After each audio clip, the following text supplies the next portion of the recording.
actually gone today, so no, you won't see him. And our congregational life coordinator, Mary Law, who's here and downstairs, okay? Our president, and we'll be happy to meet you. For those of you, joys and concerns today? Yes. Okay. For those of you who are live streaming via YouTube, please be aware that during the times of sharing joys and concerns, the live stream will go blank and will return after joys and concerns. Our service can be heard outside the glass doors at the back of the sanctuary should anyone feel the need to step out of the service for any reason. As we begin our service, please silence all electronic devices, and thank you for joining us this morning. We do have a couple more announcements. Coffee with our guests, sometimes coffee hour, can be crowded and maybe a little intimidating. If you're a first-time visitor or you've been here more than once and would like a more casual way to connect with just a few DuPage UU members, grab a cup of coffee after the service or come as you are and meet us in the lower annex, which is down the stairs just below the sanctuary. We look forward to seeing you. And another announcement is the auction is almost here. Woo! We can't wait to see you at the 2019 Goods and Services Auctions. It's called Harry Potter and the Minister of UUs on Saturday. That's next Saturday, November 2nd. Doors open at 4:30. And if you have edibles to drop off, please do so between 3 and 4. If you wait until the doors open, a wizard may transform you into a gift basket, and then we will auction you off to the highest bidder. So get them here on time. Today is the last Sunday to drop off donations, and you may also drop your items at the church on Tuesday, October 29th before noon. You can drop off your wine or craft beer for the Wall of Wine on either date and time, too. And there's a special message from the House of Elves. Please do not drop off your items at church without letting us know first. Otherwise, they might disappear. You never know. And I am the wizard, you might know by my apron. I am handing out auction booklets today if you bought your ticket. If you did not buy your ticket, today's the day to buy your ticket, and then we will give you a booklet with your number on it. However, if you just don't have any money and can't do it today, we still will sell you tickets during the week, and then you'll get your booklet on the night of the auction. So, be there, bid high, and costumes are optional but always welcome.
Good morning.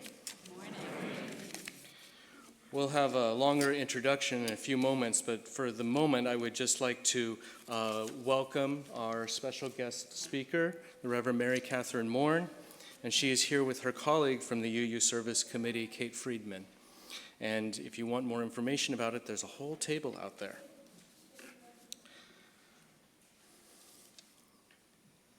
We breathe the common wind of the earth, no matter where we live, who we love, what language we speak. We drink the common water of the earth, no matter what our race, how long we live, the coverings we drape on our forms. We walk the common paths of the earth, no matter our beliefs, how far we move from home, the gold that we carry, or its lack.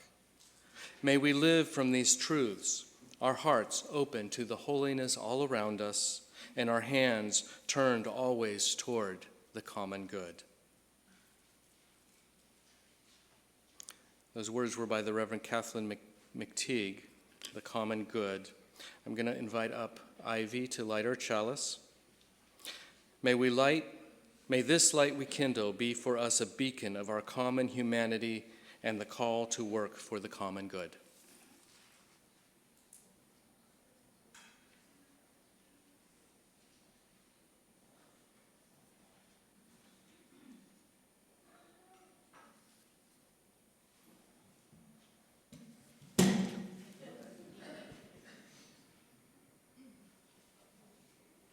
We light our chalice this morning for justice, equity, and compassion in human relations. Blessed be. I'd like to invite you all to rise in body or in spirit as we join in singing one more step. It's 168 in the gray hymnal, and the words will also be on the screen.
And I invite you to join in saying the words of our affirmation, which are on the screen. Love is the spirit of this church, and service its law. This is our great covenant, to dwell together in peace, to seek the truth in love, and to help one another. Good morning.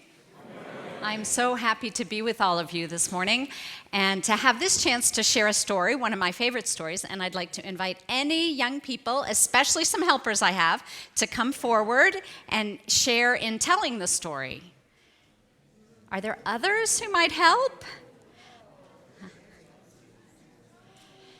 So we're going to be telling a frog and toad story. Who loves Frog and Toad? I do. Do you know dragons and giants? The good news is a dragon came to church today. Aren't we lucky that we have our very own dragon? Okay, so if you guys, let's see, if you'd sit right here, and I'm going to have a couple of you three come over here so you can help me. And what I want to do before we get started is everybody, you can sit. Everybody, I want you to practice two things. And everybody, if you could help in creating the spirit of the story.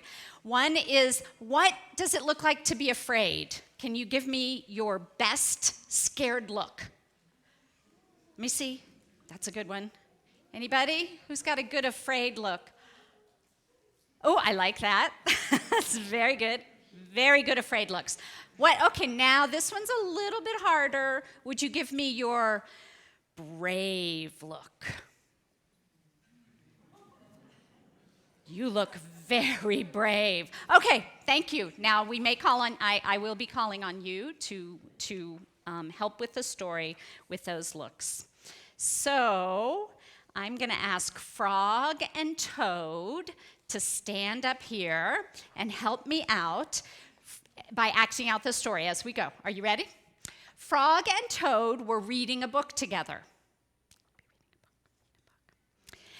The people in this book are brave, said Toad. They fight dragons and giants, and they are never afraid. I wonder if we are brave. Look brave for us. Can you look brave? Frog and Toad looked into a mirror and said, Frog said, we look brave. Yes, said Toad, but are we? So Frog and Toad went outside. We can try to climb this mountain. Can you climb a mountain? Climb this mountain, said Frog. That should tell us if we are brave. Frog went leaping over rocks.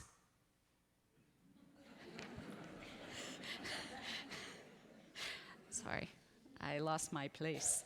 Frog went leaping over rocks, and Toad came puffing up behind him. Good job. Great, great. Then they came to a dark cave. I think it's scary. They came to a dark cave, and you know what came out of the cave? The book says it was a snake, but I think actually it was a dragon who came out of the cave and looked at Frog and Toad and said, the dragon said, hello, lunch.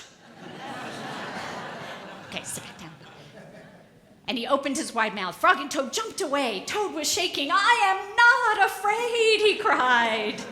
They came to the top of the mountain, and then the shadow of a hawk flew over Frog and Toad, and Frog and Toad jumped under a rock, and the hawk flew away. We are not afraid, screamed Frog and Toad at the same time. And then they ran down the mountain very fast. You can sit right here. They ran down the mountain very fast. They ran past the place where they saw the avalanche. They ran past the place where they saw the snake. They ran all the way to Toad's house. Frog, I am glad to have a brave friend like you, said Toad. He jumped into the bed and pulled the covers over his head. And I am happy to know a brave person like you, Toad, said Frog. He jumped in the closet and shut the door. Toad stayed in the bed, and Frog stayed in the closet. They stayed there a long time, feeling very brave. Thank you so much for your help with the story.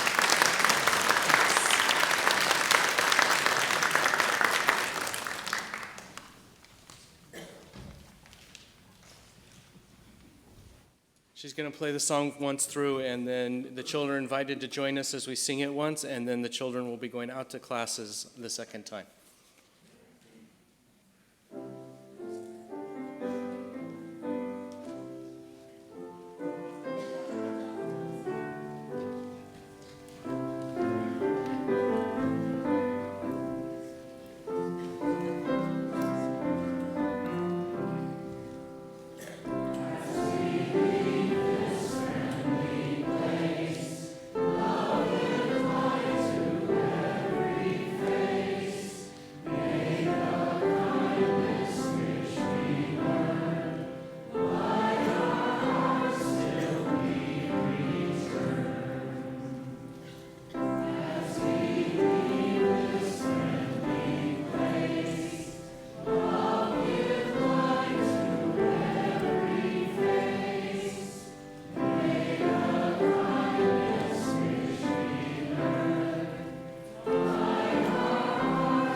Our guest speaker this morning, the Reverend Mary Catherine Mourn, has been you were in parish ministry for 27 years, and then has also served the denomination at headquarters and is now the president of the Unitarian Universalist Service Committee, and she's going to say now a few words about what that is. It's wonderful to be here. I really appreciate the warm welcome that I have received, and I want to share that I visit a lot of congregations, and it is immediately obvious to me that there is a warmth and a sense of community and belonging here in Naperville. I hope that all of your visitors have the privilege of receiving the warm welcome that I have received. I appreciate it very much. And I want to say thanks, especially to Mike for welcoming me. I kind of welcomed him too, because I know he's relatively new to the community, but I'm really grateful for this opportunity to be here with you this morning. I'm glad to be here in part because it's an opportunity for me to say thank you to some of you who are members of this congregation, who are also supporters and members of our Unitarian Universalist Service Committee, and glad for the chance to introduce UUSC to those of you who didn't realize that Unitarian Universalism has an international human rights organization working in the world on behalf of Unitarian Universalist values. UUSC is an independent member organization dedicated to advancing human rights and social justice internationally. Our work is grounded, as I said, in the values of Unitarian Universalism and also in the Universal Declaration of Human Rights. We use an eye-to-eye partnership model that centers the experience and leadership of our grassroots frontline partners. We accompany and fortify partners as they struggle to achieve their due human rights. For 80 years now, since its founding at the dawn of World War II, UUSC has dared to work on some of the world's most challenging human rights crises. Like most UU institutions, we carried forward this bold work on a modest budget. We work smart, we strive to be agile, and our work with our partners, who are innovative grassroots organizers and courageous activists, has proven to be a very effective way to make tangible differences in places where people are often left behind by larger, more bureaucratic institutions. We're proud to receive the highest rating from Charity Navigator for our financial health and our accountability and our transparency practices. We are able to do all of this really important and wonderful work because people like you, indeed some of you in this room, are so generous with your financial support. On behalf of the other 40, besides Kate and I, who are on our staff, and our partners and allies around the world, thank you to those of you who provide this important support for our work. Currently, though we have some incredibly generous folks and a higher percentage of really generous supporters from this congregation than most congregations, it's actually only 11% of the congregation here in DuPage right now are members of UUSC. And so I'd love to leave with that number a great deal closer to 50% and invite all of you to be part of that. And we're grateful that the offering this morning will support our work. And what we would ask is that when you make a gift, if you're making a gift, if